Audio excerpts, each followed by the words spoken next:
introduce myself. My name is Max Brown, and I have been a drama teacher. This is my 41st year teaching high school theater. So I have been around the block several times, and I got my bachelor's and master's at KU, grew up in Keller, Kansas, and I got my doctorate at NYU in secondary theater. So I can't tell you how much I love what I do. I absolutely love what I do. I would bet you do too. And if anything I could show you today or say to you will inspire you to get you through your year, if after today I can be of any help to you, I hope that you will feel free to email me, because while I'm not retiring yet,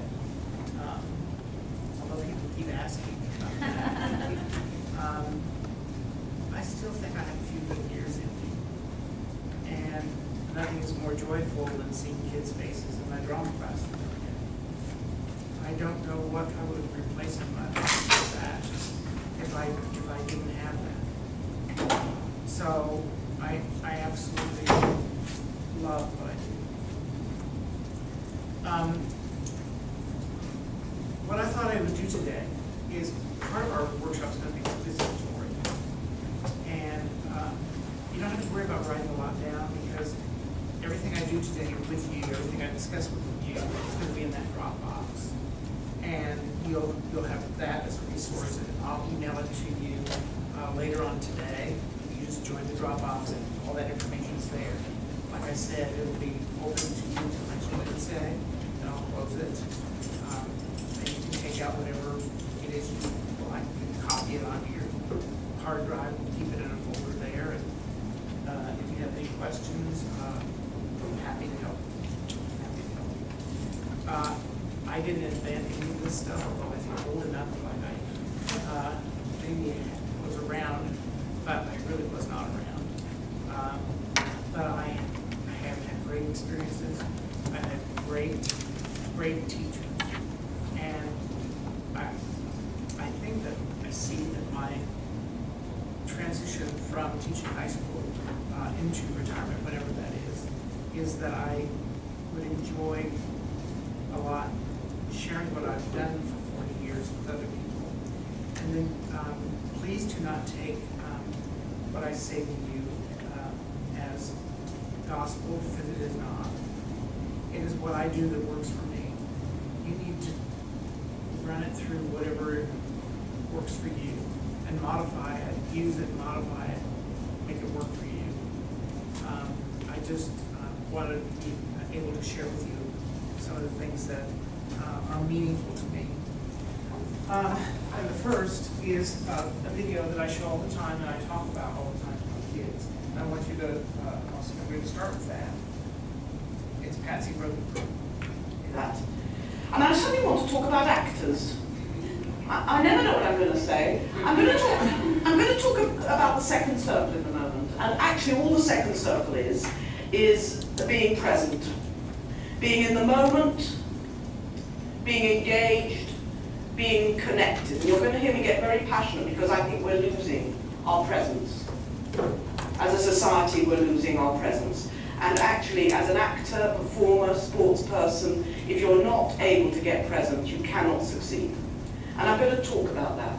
And then I was sitting here listening to Michael, getting very moved, because this is a place of excellence here.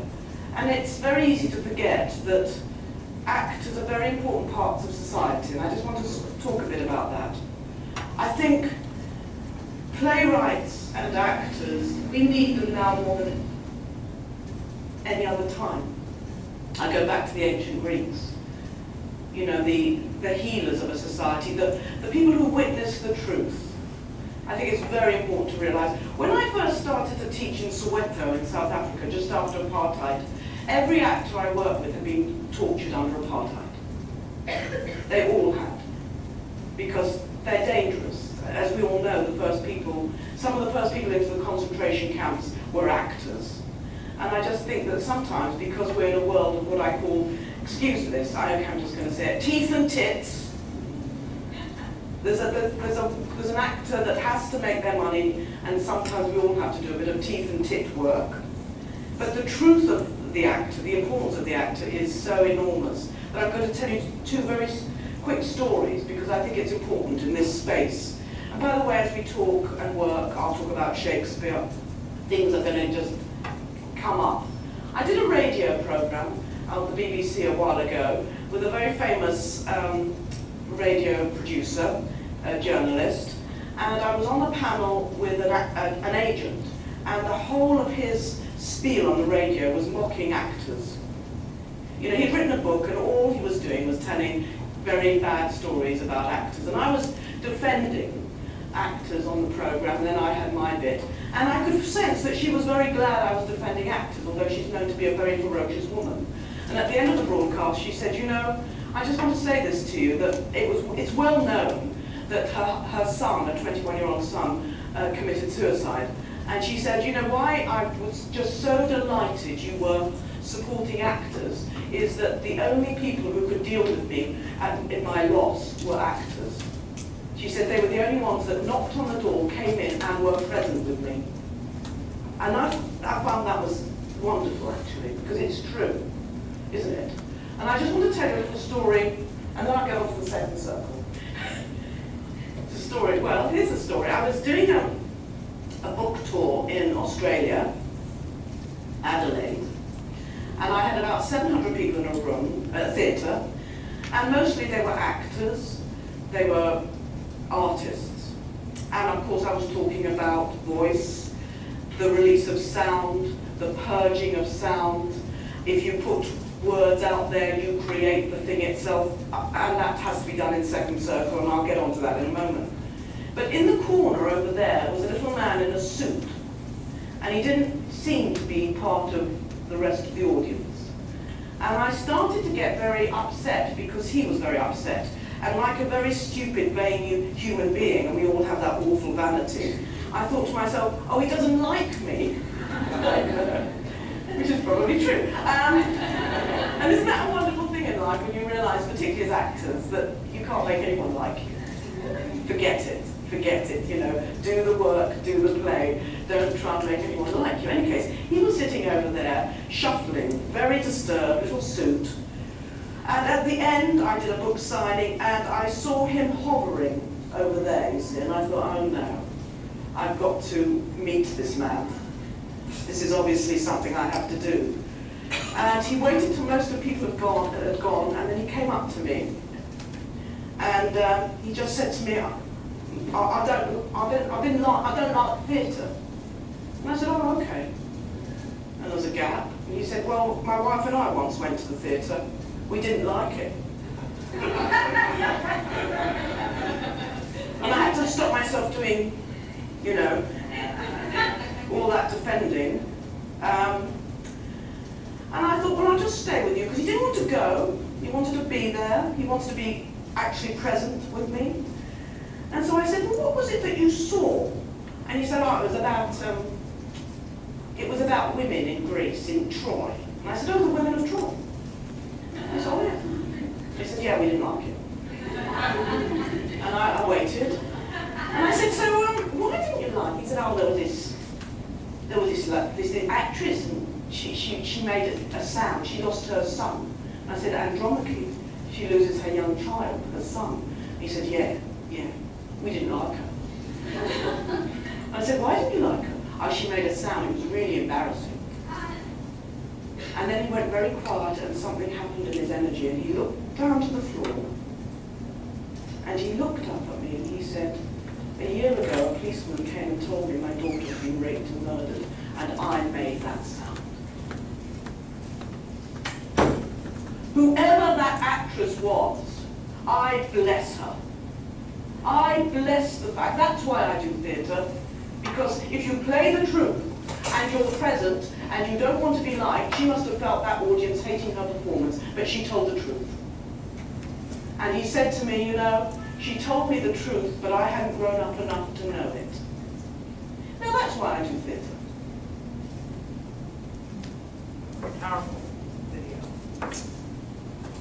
I show it all the time. I show it the first day of school to all of my acting classes, and I show it the last day of the semester. And I chart their comments both times to see if they've noticed different things from it at different points, and the maturity level of my readers as opposed to the maturity level of my seniors and what they catch from those stories. But you could talk for an hour and a half about that video, and it's inspiring to me. It is exactly why I do what I do, and I'm sure why you do what you do as well. So, if I could get you all to just leave your stuff, feel safe there, and come up here, right here, in the front. We're going to be together right here.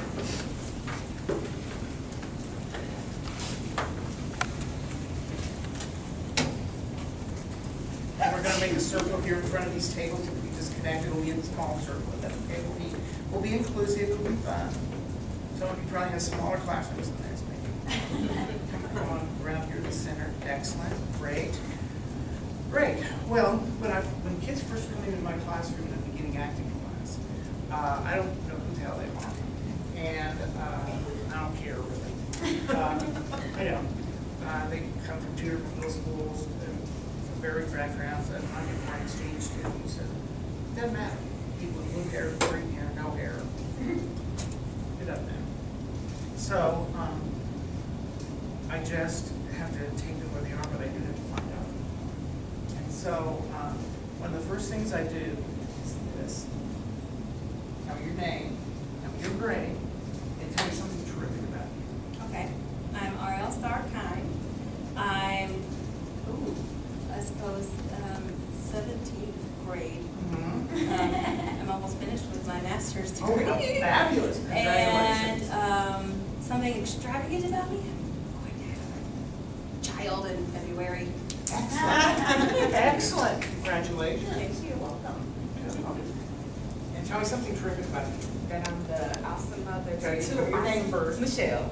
I'm in the 20th grade. I don't know. And I'm the proud mother of two awesome cats. Even Ooh, I love cats. I love cats. Gift cats. I have 4 cats. I love it. Love it. Good deal. I'm Tell me Betsy, something terrific. I'm Betsy Devon, and I'm about the 32nd grade. Mhm. And we got to take our whole family to New York last year. Oh, you did? What did you see? We saw Matilda, we saw Explorers Club, we saw Newsies, I mean, we saw a little bit of everything. Oh, good. How long are you there? We were there a week. A week. Excellent. Excellent. Congratulations. That's fabulous. And tell me something terrific. Who are you? I'm Angie Ben. Uh-huh. I guess maybe like 19th grade, Mhm. 20th grade. Mhm. And the terrific thing is at about 12:30 or 1 a.m. this morning, I finished casting Anything Goes. Oh, And it's great. to be posted while I'm not there. That's the best part. That's the Mine best was up part. at 2:20 today. That's the very best part. That's what I love about the internet. You can post it, and their parents can do what they feel about it. Well, congratulations on that. I'm Antoinette, 32nd probably is about right. And I just became a grandmother. You did. About 3 Congratulations. months ago, and I got to visit the homeland of my father in Calabria, Italy. Wow. So it was quite a humbling experience. How nice for you. That's great. Congratulations on that. Tell me something terrific about you and your name. I'm Mary Ann. I've been so far past school that I have no idea what grade. And I've hosted the national tournament twice because I don't have the word no in my vocabulary. Good for you. Thanks for being here. I'm Marisa. I feel like I'm about the 9th grade today. And I rescued a foreign exchange student this week. Went in without no thought, no planning, so not Bless you. Bless you for doing that. That, My daughter's like, can I bring a friend home? And she's been here since last Saturday. Good for you. Good for you. What a big heart you have. It hits me what I've done. Sometimes those spur of the moment things turn out to be lifelong wonderful things that tell me something terrific about it. Well, I'm Mallory. I just realized recently that I'm just over 10 years older than my students now, so that kind of hurt me a little bit.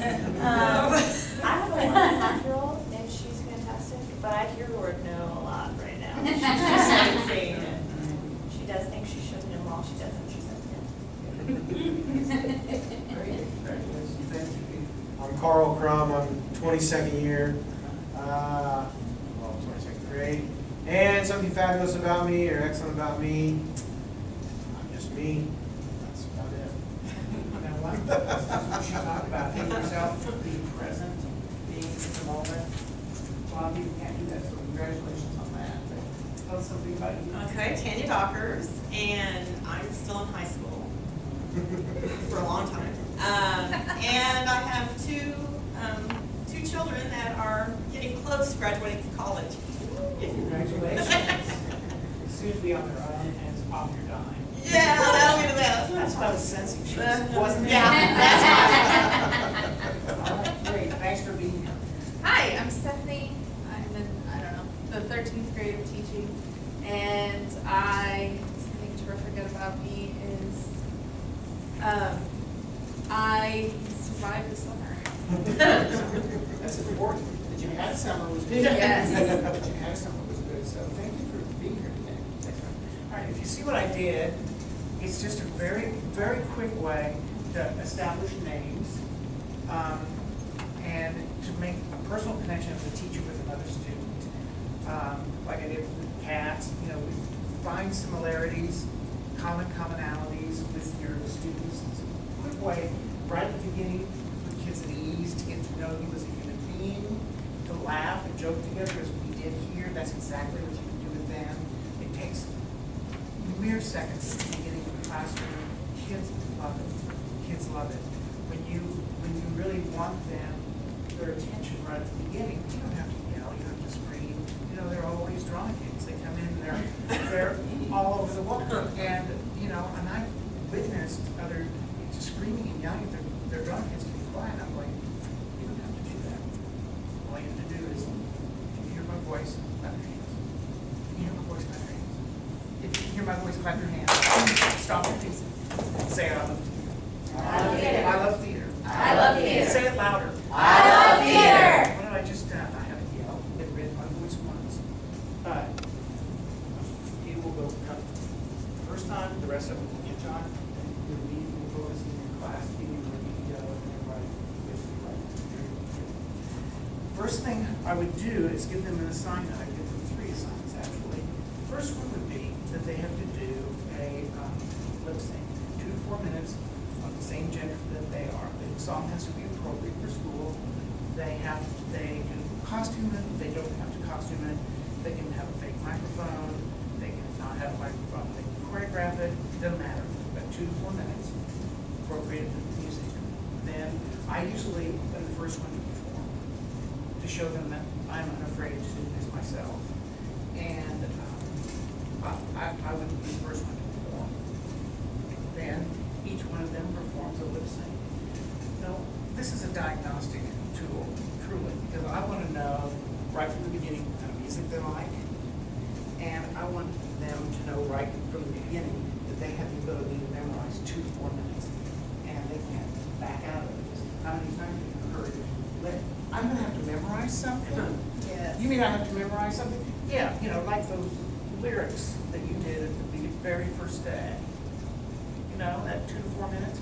I want to ask you to memorize 2 minutes and long. So, hello.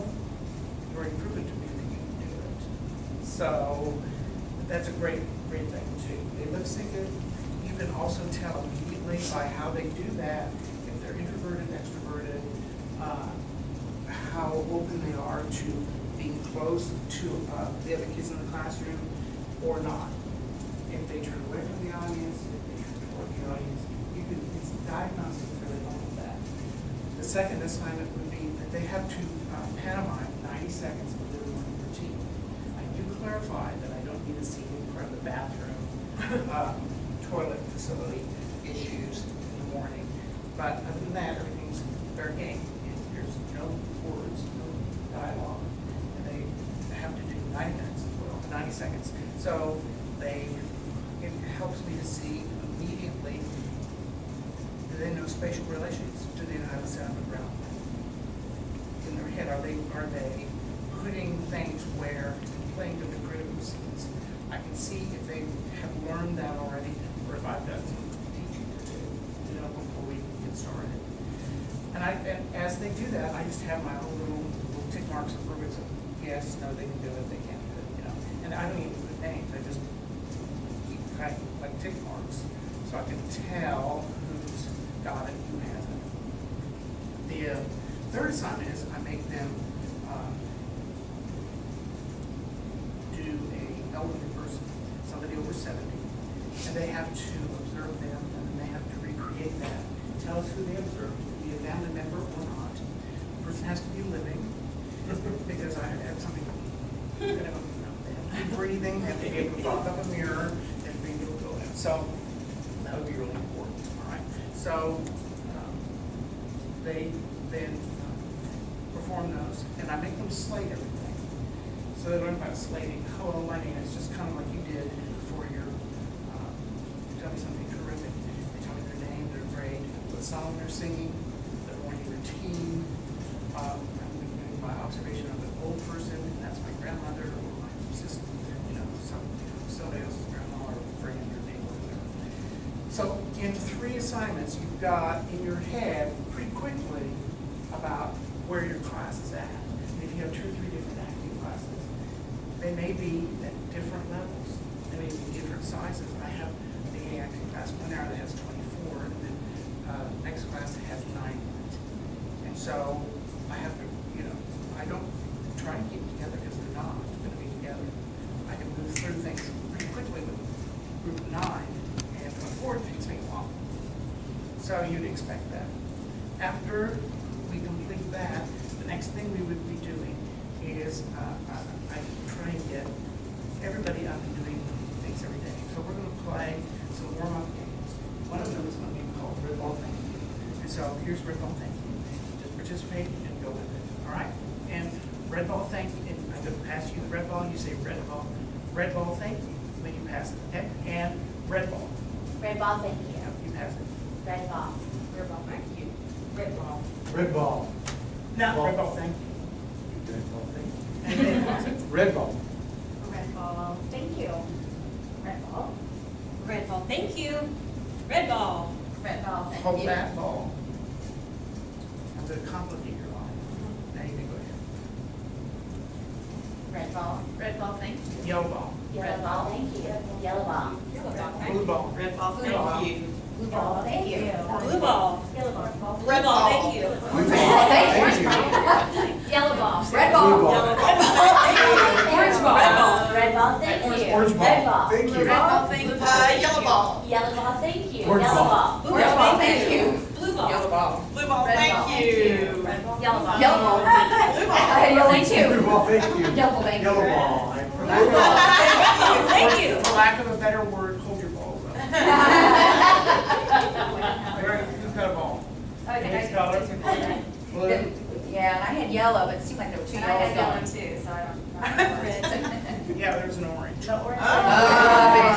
There was an orange. And just like kids, you've experienced just what kids do. Just exactly. It's a focusing exercise. And, but more than that, it's a listening exercise. Because they do exactly what you just did. The minute there's confusion, the minute there's more balls in the air, what you do, you raised your voices to be heard. When, this is when I start teaching about opposites. When actuality, the truth is, being softer is going to let you be heard above the din of everything. So going exactly the opposite, softer, you can hear all the results of the at once. Isn't that amazing? That's exactly what that does. All right. So it's a focusing exercise, but it also helps you to start bringing in opposites. And all these are in the Kansas Theater Standards. All these are in the Kansas National Core Standards. All of these things like that. All right. I can link and I'll link those for you. Another thing, we're going to play Go. All you're going to do is a simple movement exercise. All you're going to do is you're going to point to somebody across the circle, and you're going to go. You're going to go to them, and they're going to, before they get there, you're going to point to somebody else and go. You don't have to play this game. So I started. you're going to start. Okay. And Go. I'm not playing. Go. Yeah. Go. Go. Go. Go. Go. Go. Go. Go. Go. And stop. Now, now we're gonna do the same thing, only we're not gonna point. We're just gonna look and say go. No pointing. Just look. Now, what am I doing here? Taking away things. Taking away things. All right, so go. Same way. Go. Go. Go. Go. Go. And stop. Now we're gonna do the same thing. Now you can't say go. You just have to look at the person. Again, continuing to take things away. All right, so all you have to do is look at the person. What are you teaching here? I don't know, something that they would be doing on stage with other people. Something they would be doing at a, work, any work-related situation. They would be listening. They would be listening. All right, so go. You're gonna start.